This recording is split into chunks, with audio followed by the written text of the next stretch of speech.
Okay guys, we're just going to do a little tutorial, get you guys going.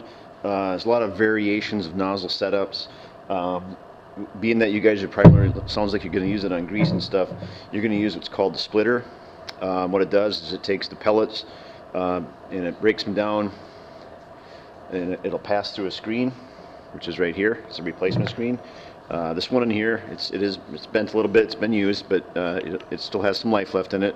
I end up usually flipping them around so you can see it's convex right here. I just flip it around and try to get as much uses out as I can. If you don't have any ice coming out at the end of your nozzle, odds are this is probably caked up and froze from moisture. Okay, so you'll be taking this apart. What I recommend on every nozzle is placing a anti-seize compound, lithium grease. I recommend not using WD-40. That'll just freeze on you. This is a little sticky. It's not bad, and because you'll never get them loose. They're very hard to get apart. We do have wrenches. If you have problems, you can have a wrench. You can help pull it apart, spot for the wrench. What I do is I tighten it up and I back it off at least a quarter turn to a half. You're not going to get any gases or anything out through these cracks. They're fine threads, so they stay intact. Also, in combination, you guys are going to use this. And I do have a variation of, actually it goes the other way, but I do have a variation of nipples to connect everything together. But these two will go together, and it actually goes like this. And this really can't be used without the splitter. You got to have the splitter for this. This will give a nice wide pattern, 2 to 3 inch pattern, and you just basically you'll get the gist of things. A couple other tips: there's a 7mm and an 8mm. I rarely have used the 8mm. This is your basic nozzle setup, by the way. This is very aggressive. It's very loud. The whole system is actually loud when you got the compressed air going behind you. It also comes with extensions. To be placed on your little pistol grip here. And these are insulated. They still get cool, but whatever you need for length. I mean, you can buy more insulated ones. A variety of these come available. This whole system runs about $2,000, so hang on to it.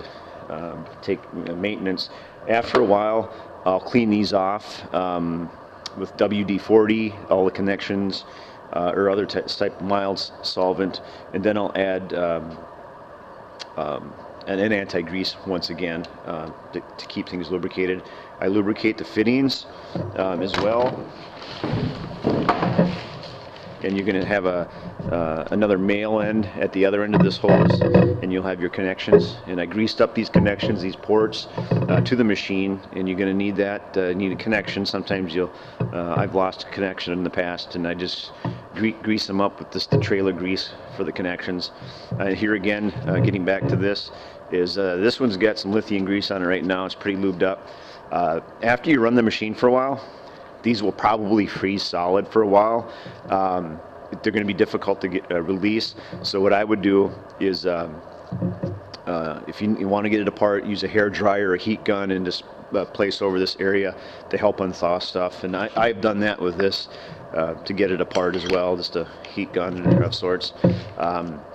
And these again, these especially need some regular cleaning. They get sticky after a while and they dry up. And just clean them out and reapply a grease fitting. You'll see that I have plastic over the top of this stuff. I have it taped down. It's just to keep the there's another guard on the inside of this as well, but it's just to keep the whole thing clean. And you can always replace this. It's just keeps the hose a longer life with the hose. And also when you got this connected, when you hang on to it, you're not going to want to hold the nozzle and let this hose bend and hang down. You want to lay this over the top of your shoulder to get all the pressure off. Okay, So you're going to have the hose over the top of your shoulder, and you're going to manipulate it like this. Okay, that's kind of what you're going to be doing, and then you'll have a better hang on to it, because usually when the hoses go bad, they're going to be right here in this connection somewhere on either end. Usually it's going to be the nozzle end, because that's the area that gets most pressure. But hanging over the top of the shoulder versus sitting down here and bending like this. Okay. I also have a 90-degree nozzle for you, with a nut to tighten up against your fittings.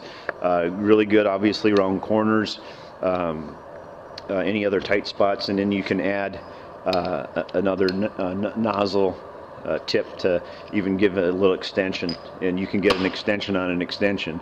You could actually put conceivably another extension on this to get farther, deeper into some areas that you couldn't typically reach. You do have some keys. Keys are for the access panels on the side of the machine.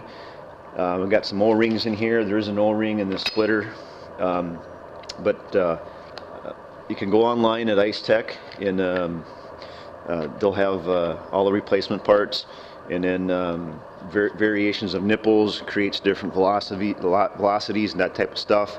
They all got part numbers stamped on them.